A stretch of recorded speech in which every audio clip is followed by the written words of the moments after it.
Good morning, ladies and gentlemen. Let's take a deep breath. Give yourselves a pat on the back because you are right here, right now for a reason. Welcome to the On Purpose podcast, where together we empower ourselves and others to live lives with more purpose and passion. Jared, how are you doing this morning? I'm doing well, my friend. How are you? Doing fantastic. How are you feeling? How far into Ramadan are you? We're a little over halfway. Halfway. So, yeah, more energy. June 4th will be last day. Yeah, way more energy. Got some kickboxing in with you last night. Fasted, feeling good. Yeah, it looks like your body's adjusting to the fasting and the timing of your meals now. Yeah. Feeling well? Yeah, it's crazy. The human body is an incredible thing. We're more powerful than we know. Yeah, we limit ourselves in so many ways. And I want to thank you guys jumping in on our Instagram Live. Things are blowing up around here. So we are trying to show you guys love and keep reaching out to where you're finding us. We're blown away by the amount of homework we're receiving, the comments, the impact we're making, and we will never take that for granted. And we always look forward to meeting your needs and pushing forward on this. Amen. Amen. We have an exciting episode today. Our episode title is The Weight of Opinions. The Weight of Opinions. Yeah, I think people will get a lot out of this one, and hopefully they should question some things. Question some things that have limited them in their lives, limited them in their decisions they made or didn't make, and really start to reflect on why some opinions are so heavy. Yeah, definitely. There's always people talking shit. There's always the haters out there. And there's always people disguised, wolves in sheep's clothing, maybe some fake compliments and stuff. So you always got to be careful on where you put the weight. So we'll start with question number one today, Jared. What opinions have others had of you that you've allowed to have weight, whether positive or negative? Sure. I think for a lot of us, it's going to stem all the way back to childhood. And I'm amazed at some of the homework we're getting and some of the coaching we're doing. The amount of people that are my age or 30 plus that are still basing decisions they make or are nervous about telling their parents that they did something in their adult life because of an opinion their parents had for them when they were 15 or 16. And for whatever reason, we allow that opinion then, which carried a lot of weight because we didn't have any life experience, to have the same amount of weight now when we're our own adults living our own lives. And the beauty of this is we assign weight to it. We're in charge of that, right? What was important when 15 doesn't have to have the same weight. Dad may still have his opinion, but I get to decide how valuable it is, how much it weighs, because I can't change everybody else's opinions, which I think is where we stumble a lot, right? I come in here and I want all of you to see things my way. Yeah. So I spend my whole mental process, our whole conversation trying to shift your opinion, when the fact is you're gonna have your opinion. I get to decide how much weight your opinion carries. So I want us to look this week on what opinions have we allowed to come with us that maybe are holding us back. And we got to choose that. Right? And for me, I've shared this quite a bit on different episodes, but people that didn't believe in me, didn't think what I was possible of. When I was younger, that weighed on me. And not necessarily in a negative way. I used it as fuel to be no, I'm going to show you what I'm capable of. I'm going to show you what I can do. Yeah. But then somewhere along my adult life, I realized, wait a second, I'm still remembering this conversation from when I was 15. It no longer has that weight, so I can get rid of that. That opinion no longer matters, right? It no longer carries the same amount of weight. But I decided that.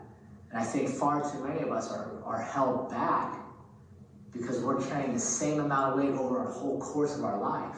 Mm-hmm. Instead of really evaluating, okay, where am I at with this?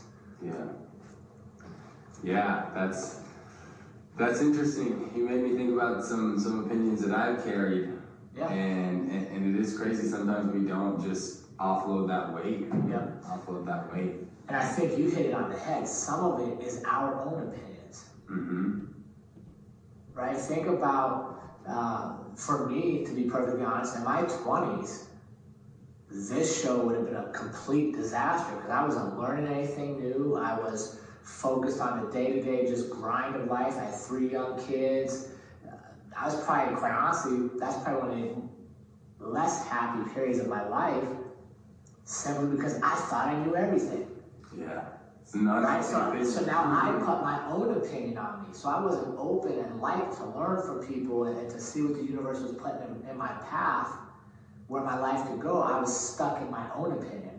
So it's easy to say, well, Alex's opinion of me is holding me back. Your opinion held me back.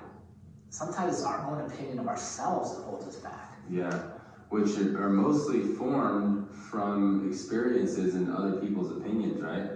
Or lack of experiences. True. Right? Yeah. Think about how many opinions we've had at some point in our life that ended up being completely wrong or not the right opinion. But we didn't realize it till later in life when we got some experience to go, wait a second, let me temper this. Mm-hmm. And I was completely wrong about Ali when I first met him. Yeah. Oh, yeah. You know what I mean? Like, we do that to ourselves. So what about, is there any specific example you can think of, especially like in business? I think that's an interesting place to look, where you may have had an opinion. Yeah, I have one from an early age. From a really early age, it was primarily after 9/11, was the first time that I really started experiencing racism for being Arab, right? And kids would, the term terrorist and stuff like that, and I carried that weight, and I always had this opinion of myself that I was at a disadvantage because I'm half Arab, and I carried that even to business. I remember when I graduated from Texas Tech, West Texas, even in getting into a fraternity, I was one of the only colored kids in all of Greek life at Texas Tech. Yeah. And on top of that, it was Arab, it wasn't anything else. So I carried that, and I remember I really felt that I wasn't getting as many interviews as a lot of my peers, and I knew my GPA, all of my extracurricular activities, I was crushing it in college. Right. And I wasn't getting as much interviews as a lot lower performing students. I was like, what's the deal here? And, unfortunately, I would do the same thing. I had the privilege of being a director at the Small Business Development Center, Northwest Texas Small Business Development Center in Lubbock. And I remember looking through resumes, and if someone had a last name similar to mine, Abusalam, something like that, I subconsciously would kind of put them, you would just automatically think that, oh, maybe they don't speak English as well, maybe whatever, right? And I noticed that even about myself, that I would have similar judgment to how I was being judged. And I realized there, oh wow, I need to work on this, because I would find myself doing that. And I think that was, again, other people's opinions projected on me, and me carrying the weight, or assigning weight to that opinion that I even started to adopt it. So that carried through all the way, Jared, to the point to where I even considered changing my name. When I graduated, I finally did get a job at a college, not with one of the big time oil companies like Exxon or Conoco. I did get an interview actually with Conoco, but like a lot of big companies, like, why am I not getting interviewed with them? I remember my first oil and gas lease, actually, I'll never forget that. I won't say her full name, but her last name was Pravatsky. And I was leasing her land for $80,000 was just her lease bonus payment. And I remember, I'm straight out of college, 22, I'm like, damn, like I'm calling this lady to be like, yo, I want to pay you $80,000 to lease your land. And I was like, hi, blah, blah, blah, my name's Ali. She's like, Ali what? And I was like, Ali Boozalam. She's like, Booza, what? What the hell kind of name is that? Are you a terrorist? Like, blah, blah. And I was just like, damn, but like she was just like ripping into me. And I experienced, that was probably like the most intense, to someone to straight out say, are you a terrorist? But I ran into a lot of conversations like that, trying to lease land in West Texas and North Dakota and Ohio. And I even considered, I told my manager, like, man, I'm thinking maybe like changing my name up. And I actually came up with, I didn't want to completely go away from it. I have uncles who changed their name instead of Abusalam, just shortened it to Zalam, legally Zalam. And like my uncle Adnan Abusalam, he changed his name to Danny Zalam. A lot more Americanized, because when he was in New York in the 80s, he said he was experiencing a lot of racism. But I tell him, dude, you don't know how I was after 9/11, like that was a whole different game. So I thought about it, and I don't really remember what the turning point was. But finally, the other opinions and voices in my head were, what the fuck are you talking about? You're Ali Abusalam, like, you gotta be you gotta do you and fight through that adversity. So I carried that for a while. And I think that's important, is that you analyzed it a little bit, you thought about it, you reflected, and so now all the people that were hating or that were making baseless opinions on your last name without ever meeting you, what other percentage, so if you had to say there's 100% of people you're meeting, what percentage do you think was basing their opinion on you on racist views or uneducated views versus how many were giving you a fair shot and treating you fairly? What would you say? Out of 100%, would you say 50-50, 60-40? Honestly, in the industry that I was in, oil and gas industry, I feel like it was probably 80-20. Okay, so 80-20 at work. Mm-hmm. What about social life? Social life, I feel like it was maybe more 50-50. I would encounter it, but I feel like social life, people get to interact with me. So. But because you're a very social person, you're a very outgoing person, mm-hmm. so you still had networks of people that were treating you fairly, mm-hmm. that respected you and looked up to you, mm-hmm. yeah. right? So I like that, because now you have a choice, mm-hmm. just like most of our listeners. Mm-hmm. You can give all the weight to the people that don't know you and are simply judging based off what they think they know, and allow that to start defining how you view yourself. Or you can go, wait a second, they don't even fucking know me.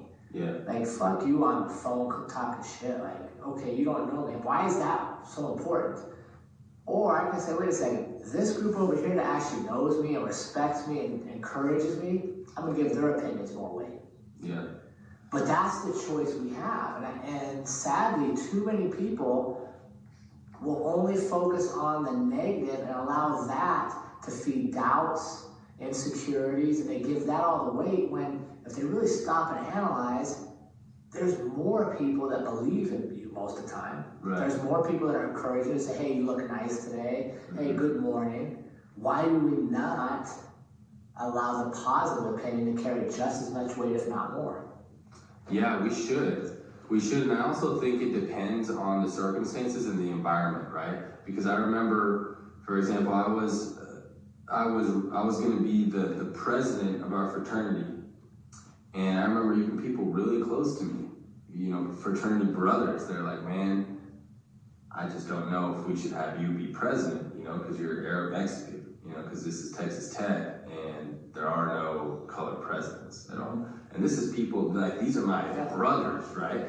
And I understand where they're coming from. Doesn't mean that I agree, but I understand, so I think that that's also something to be aware of, is it may not always be whether or not people are on your side or have a positive mindset, because some of these people that were telling me that were very positive people and people that I consider very close friends, but it was because of the environment and the circumstances. And that is, I think, a big difference, is having honest discussions and sharing opinions, like, hey, I'm not sure Texas Tech is ready for this. Mm-hmm. Doesn't change how they view you, right? It's just the reality of the situation. And I think that is uncommon today, is people just having honest discussions. And even if we agree to disagree, it doesn't mean one of us is necessarily wrong. Mm-hmm.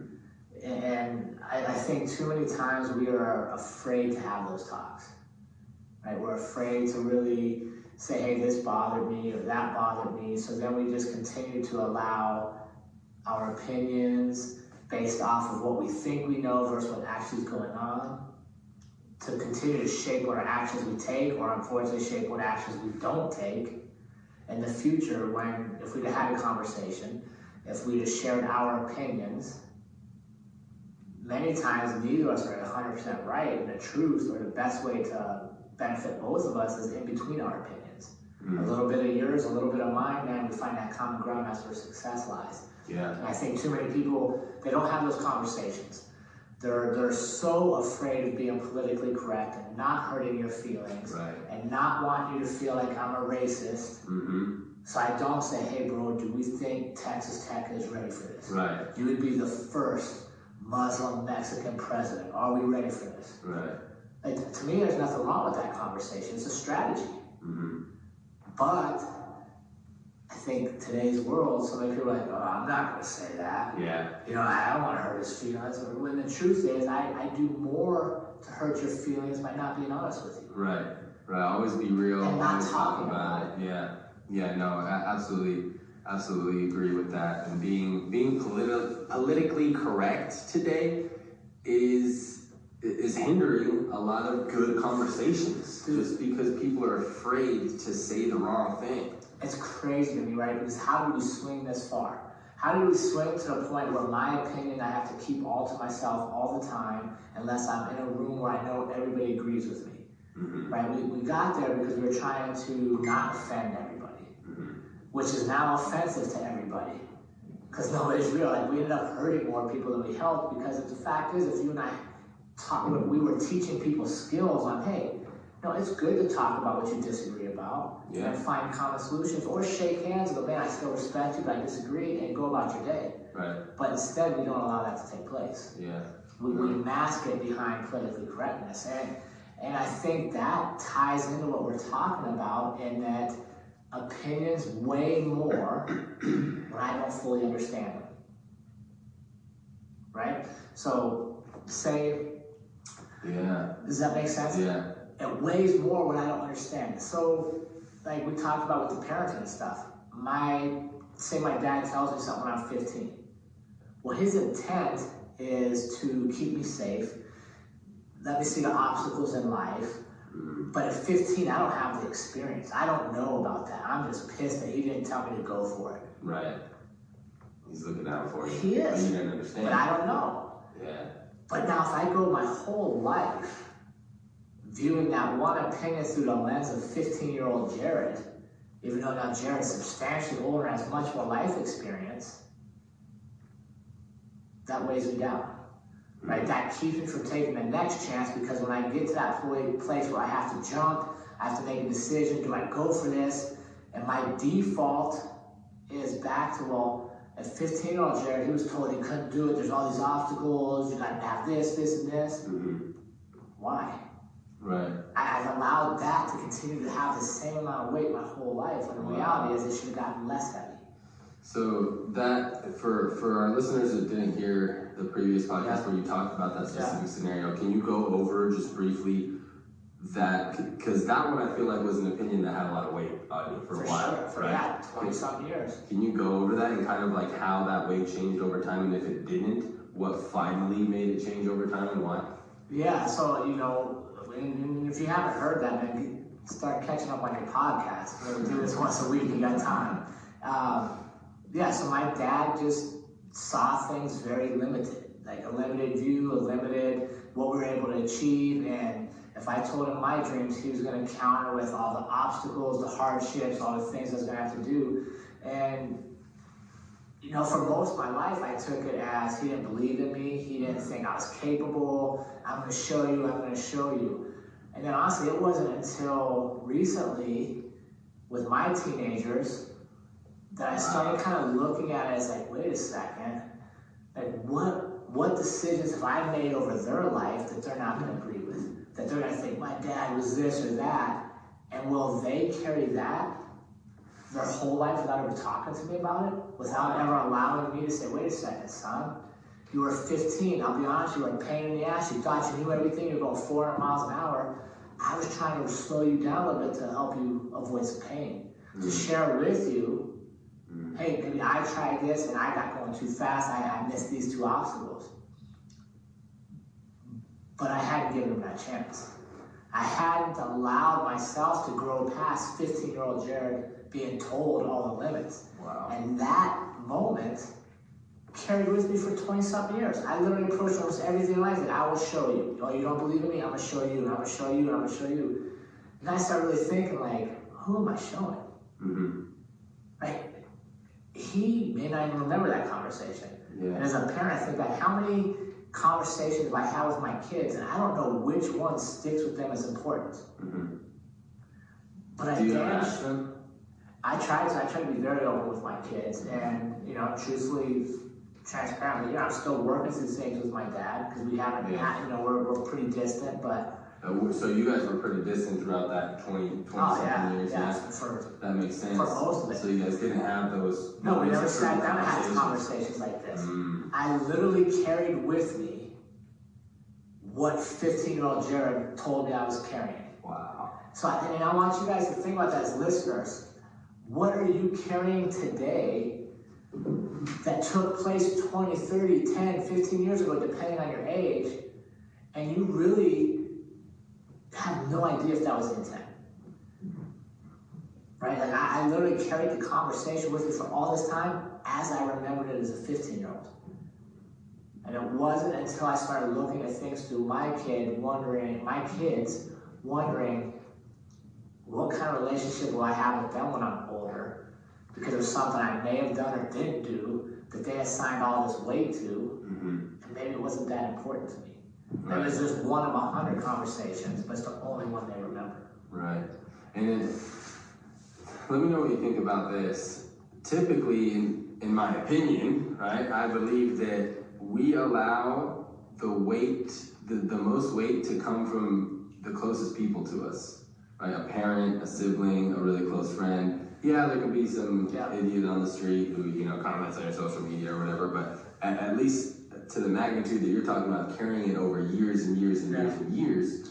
So with that being said, if someone's going through what you and I have gone through, carrying this negative belief system, this negative opinion for many years, what would you say is a way that they can offload some of that weight, that they can allow that opinion not to affect them as deeply as it is? For me, it came from perspective. Just really stopping it and thinking for a minute, like, why is this so important? Why did I allow this to be so important for so many years? And then starting to make decisions that I'm going to value my opinion and the people that are close to me today more so than the people that were with me when I was 15. Yeah. And I think as you transition in life, right, when you're younger, your parents' opinion has the most weight. You hit your teens, now all of a sudden your peers have the most weight. Right? Like, most of the teenage stuff we go through, it's all looking for acceptance from the other teens. You're kind of pushing against your parents. It's that next evolution in your freedom. So you're looking for approval from your peers. And then as you get to adult life, it's business related. You're looking for approval from your employers, your co-workers, your spouse. So allow that natural migration to take place, I guess. And then for me, honestly, it's forgiving. Right? Just because you had an opinion I didn't agree with when I was 15, it honestly limits me to carry that my whole life. So I gotta forgive it and start to put in context. Maybe I misunderstood it. Maybe my opinion of the opinion wasn't right. And I think that's something we can do, is go back and look at our opinion of an opinion. Yeah. Maybe we were wrong. Right? What about those who are so hurt by whatever the opinion was or whatever the action was that they feel that they can't forgive? What would you say? I think there's a big difference between forgiving and forgetting. Right? Like, you shared on an earlier podcast talking to your dad about some violence in the home. Yeah. And what puts you in a position to feel like you should have that conversation now? I mean, I think that's a great one for the listeners because you literally just did it. Yeah. So what led you to think that's a good time? It was diving into it. It was having that conversation. So I had to give a speech, a way to inspire in a somber way, which was completely different from my normal style. Usually I'm inspiring in a really positive way, less gesture, high energy. So somber way, and it just got me thinking about it, going back to old memories. And I guess kind of like you were saying, having perspective on like, how could he have gotten to that point to where I truly wanted to ask him, like, hey Pop, do you remember almost bashing a GameCube over Mom's head? He said, no, I remember this and that, and having those tough conversations. It was awkward, you know, I was putting him on the spot and I could tell he was very uncomfortable, but it helped us grow. It helped us grow and get closer and understand each other a little better. And you're absolutely right. Even though I could forgive, I didn't forget. Yeah, and you don't have to forget, right? Because it's an important learning lesson. Like, I'll never forget the way I felt when I was 15, and quite honestly, it helped me become successful because I used it positively to motivate myself. But I still don't need to hold it against him. Yeah. It was an opinion he had 30-something years ago. Have you guys talked about it? We're working through it. Okay. That's a slow progress. I only see him a couple times a year. Yeah. There's other difficulties there. This opinion isn't the biggest thing in the world, but right. But it's big. Yeah, but I think the point within your point is that you were open to having a change of opinion, or you were open to share your opinion. And I think that's the first thing, is we have got to examine, what are we carrying with us? What is weighing us so heavily? Right, that had bothered you, and was somewhere in your subconscious, you put away in that closet. But honestly, there's only so much room in that closet we don't want to go in. Yeah. And if we pack it full of stuff, you know, I'm no psychologist, but to me that's where depression comes from. That's where an unfulfilled life comes from. That's stuff you should deal with. Right. You made me think of something. I read this book, The Subtle Art of Not Giving a Fuck, by Mark Manson. And he talks about how we give too many fucks. We only have so many fucks to give, and we're just handing them out, giving a fuck about everything, right? Yeah. And he talks about how you really need to dial it back and be greedy with all of your fucks and not give them out. Yeah. What do you think we should give a fuck about? AKA, what should we assign weight to? Whose opinions? Should we care about other people's opinions? Why not? I think it's going to depend on your circumstance. And I think, you know, for me, whose opinion do I value? I'm going to value people close to me's opinion, right? Because they know me best. They know if I've changed. They know if I did something that's detrimental to them. And then I'm going to value the opinion of the people I respect, and the people that have kind of been where I'm trying to go, or that are along with me on this ride, right? I guess the people that are invested in me, that we have mutual respect back and forth, and that I know if they tell me something I disagree with, they're not doing it out of spite or to try to put me down. They're honestly saying, hey, I disagree with this, and now maybe we can get better on it. I'll tell you who I don't value. I don't value the random dude on the street who's never met me and makes a smart comment about if my shoes match my belt. Right? I don't value, quite honestly, the person, if they pop on social media and we've had no interaction, dialogue, and they blast all our videos. Don't care. I value the people that are invested in me, and I think that's, to me, a big thing. I think you transition over time, because where I'm at in life now, I have a good idea of who those people are. Yeah. And I think it's tougher in your teenage years, because you're trying to find out who's really in it for themselves, who's here to help me, which is why I think as a teenager, your opinion of yourself is critical. How you view yourself, because everybody's going through all these changes, so it's a little murky. Whereas where I'm at in my life now, I know who I am. I know what I want to achieve. I know how I'm going to get there. So it's easy for me to attract people of similar mindsets, so I greatly value their opinion. Does that make sense? Yeah, no, 100%. And I think our teenagers and our younger listeners, have some grace here. Give yourself some grace. Everybody in your peer group is going through all these crazy changes in life. Trust me, it'll settle down at some point in your life. What you are today is not who you're going to be tomorrow, but allow yourself to work through this, but never give the weight of everybody else's opinion more than your own. Right. That's the most important opinion. I think so. It's the most important opinion. is the opinion you have of yourself. Yeah, and it goes back to what we've talked about, on multiple podcasts, man. You can go external for all the help you want. You can go external for all the confidence and the motivation and inspiration, but until you look internal, it's all superficial. And that's why, honestly, a lot of that stuff is temporary.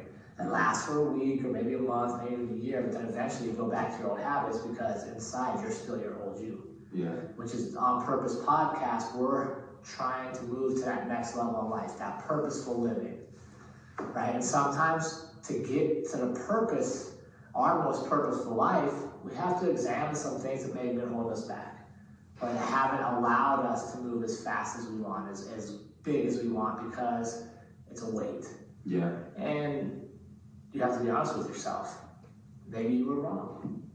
Maybe the opinion I had for 30 years was not accurate. It's tough to admit. It is, but for me, I'll tell you, I feel a lot lighter. I feel a lot happier, and I hope that I'm setting an example for my kids, that if I've done something along this journey of parenting, because keep in mind, there's no damn books on this thing. Yeah. And the world changes. Wait, what are you talking about? Let's talk about Yeah, none of our hand. Look, it's hard for everybody.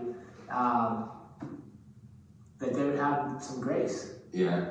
And I think the same in our daily relationships. If you do something that I don't agree with, I would hope, or if I do something you don't agree with, I would hope that our relationship allows us to talk about it and continue to move forward instead of just holding these opinions and then having that impact a relationship that could have been very meaningful, that could have been beneficial in life, that eventually you will end up missing. So that brings me to one more question for you. Yeah. How do you determine when it's time for you to give an opinion?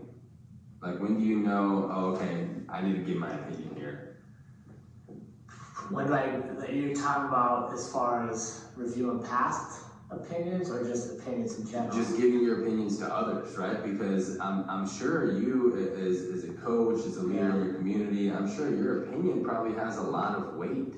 So it's to a lot of people. So I would imagine that you have to be careful of when you're just giving out your opinion, because you can. I would imagine that you probably have opinions that you hold back, may not share, and that you have to be selective of when you're choosing to give your opinion. Yeah, I think here's my strategy on that. If you know you're a position of influence, so for my kids, let's just say my kids. Let's take away all the businesses and stuff. Say I'm having a dinner with my children and my wife, and I want their opinion. Here's where I think we stumble a lot. We preface, hey guys, I want your opinion, and then what do we do next? Think about these conversations, right? We've all been there, right? It could be your board meeting, it could be your boss. You go in and he's like, hey guys, I want everybody's opinion on this topic. Here's what I'm thinking. Yeah. Right? So they tell you the problem, and then they tell you their opinion. So now the four people around the room are going to do what? Go based on what you said. Right? If there's a promotion coming up, and two of the four are in there, now you guys are angling. Do I go honest opinion, or I go opinion he wants to hear and support his cause? Right? So like with my kids, if I really want to know what they think, don't tell them what I think. Yeah. Hey, here's the issue. What do you guys think? And honestly, that is the best thing I can tell anybody that's in a position of influence is speak last. Yep. Don't preface anything with your opinion, because then you're tainting everybody else's. Or if you've done that multiple times, like we have multiple of these meetings and everything is your opinion, and then the outcome is always your opinion, a dude like me, I'm not going to fucking say a thing because I know you've already made up your mind. Right. We're just wasting time at that point. Yeah, no, So that's a great to me, point. that's kind of how I do it. Then I'm okay saying, I don't know. Right? I think sometimes we feel obligated to have an opinion. Yeah. Right? And, I don't know your industry. I don't know the cannabis industry super well. I don't know your markets. So if I give you my opinion on any of that, that's a fool's opinion. And if you allow it to have weight and go like, well, I'm not going to make this business move because Jared told me this, then I just hurt you. Yeah. Yeah, but on the contrary, your opinion does have value from a standpoint of not being immersed in the industry, right? In certain things. If you put it in context. Right. But if you just take it for a point blank, if I just come to you and I go, and I tell you, hey, the feds are gonna crack down, marijuana's gonna be illegal, sell all your stuff, there's no market for this. And you pack up your shit and leave, I'm an idiot. you're an idiot, and I helped you do that. Right? Whereas if you go, wait a second, okay, the feds are still illegal, maybe all the states don't have it, maybe I shift my marketing to only the states that do have it, right? Now you've taken an opinion of a fool and you've made it into something you can work with, or something that you're like, let me look at that. Or if my opinion has some basis. Hey, you know, there's a Senate bill in these 6 states that's looking to outlaw this. You should get out of all the business. Well, my overall opinion is not a good one, right? Because I have a little bit of information to be dangerous. But now if you take that and use the information to form a business strategy, then my opinion has some value, but it's not the most wakeful thing you'll hear. Right. And I think it's okay to be selective in whose opinion you're going to give a shit about and whose you're not. Oh, yeah. And very few. I think... Few opinions, less the better. Exactly, and that's, I think, what for our listeners, don't get so caught up in being paralyzed by thinking you got to get the opinion of everybody. Yeah. Right? I see that in the gym all the time. Right? Somebody will work, they have a really good connection with one coach. So they'll work with that coach the most. And that coach will be like making changes. Hey, you know, move your feet here. Like we were talking about off camera. Hey, distance is about a game of about 1.5 inches. Here or there makes a big difference. But then you go and take that information, you go over to this coach and get their input. Well, no, I don't really worry about that. I want this. And then you go over here, and then the worst is you don't even go to coaches anymore. You go to your peers who are in the same class as you, which means they're at the same level. Hey, what do you say? Well, I don't like that. I've been watching YouTube videos, and Jean-Claude Van Damme does it this way. Right? And instead of taking action, you're always analyzing information of opinions that really you give too much weight to. Yeah. Opinions. The weight of opinions. Well, I think it's time for the purpose practice. We need y'all's help. We've been trying to come up with something else to call it besides the homework. So we're thinking, what were we saying? Purposeful practice? Purposeful practice for the week. Purposeful practice for the week. I like that because we're practicing. We're Right. practicing living more purposeful lives. And which means it's going to have to be something you do daily. Right? So many times people think like, oh, I can do this and then next week I'll move on. The reality is a lot of what we've talked about, a lot of what you guys have submitted to us and shared with us requires purposeful practice every day. Yep. Not one time and then I move on to the next thing, because if you go back to our garden podcast and get the analogy, if you're only doing it a week at a time, you're ripping the weed off at the surface level, but the root's still there. Yeah. And we want to get to the roots, and we want to move past these things for good, or at least be on the process of moving past them. Yeah, and this is the most important piece of the entire podcast, is the purposeful practice. So we'd also like you guys to send your homework, your purposeful practice in. Send us your opinion on whether or not we should do some type of noise or indicator that, hey, we're talking about the purposeful practice here, whether it's like, burr, burr, burr, burr, like the siren, or like, shoot, it could be my voice being like, purposeful practice. But anyways, what do we got for the purposeful practice? So this week we're going to work on identifying an opinion you have given a lot of weight to some point in your life. And it could be a good opinion or a good weight, or a weight that's kind of held you back. And I venture for many people it's going to be an anchoring type weight, at least as it has been for me. And then I want to know, has that weight changed over time? If you really look at it, should we be giving it less weight as we've moved on in life? Should we give it more weight? And share with us what those opinions are and how they've weighed you down. And then email them in. You can DM them to us on Instagram or Facebook. Guys, honestly, we're blowing away the response we're getting, and the comments and the in-person people coming up and talking to us about the podcast. We're humbled by that. We want to continue to serve you guys. And the best way we can serve you is by helping you start to develop your purposeful life. Yep. Yep, the email is onpurpose.official@gmail.com. And yeah, Jared especially has been getting approached a lot. I'm telling him, man, your time is valuable. He's gonna have to start charging soon. So if you're looking on one-on-one time, Jared's been meeting people for free for a little while. Yeah, I think it's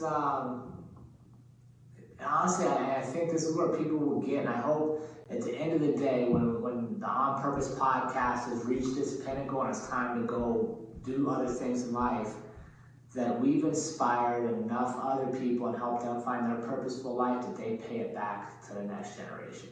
Yeah. Right? Yeah, and I mean, you're inspiring me every day. It's mutual, my friend. This is an inspiration for us too. We're doing the purposeful practice. Yeah.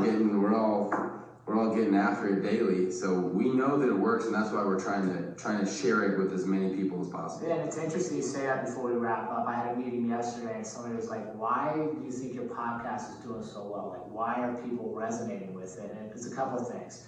First, we're consistent. Right, this is podcast episode 13.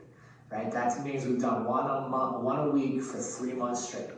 Consistency is a huge key, right? 3 months, that's big time. It's consistent. And then 2, we are working the journey just like you guys. We're not some elite people who have already made it and given you these steps. Like, we're literally on the process with you, and we're going to make mistakes, we're going to share ups and downs, and together we're all going to end up on the better side of life because we share this journey. Cool? Yep. Awesome. Well, let's get out of here, team. Remember, life is too short to live any other way than on purpose. Get your homework or your purposeful practice in. We'll get that term down right, and we will see everybody next week. Have a great week. Yeah. This has been the On Purpose Podcast. If you'd like to give your feedback or report back with the purposeful practice, you can reach us by email, which is in the description below. If you'd like to keep up with Jared or Ali, follow their Instagram accounts, which are also in the description below. Thank you all for listening, and we'll see you all next week.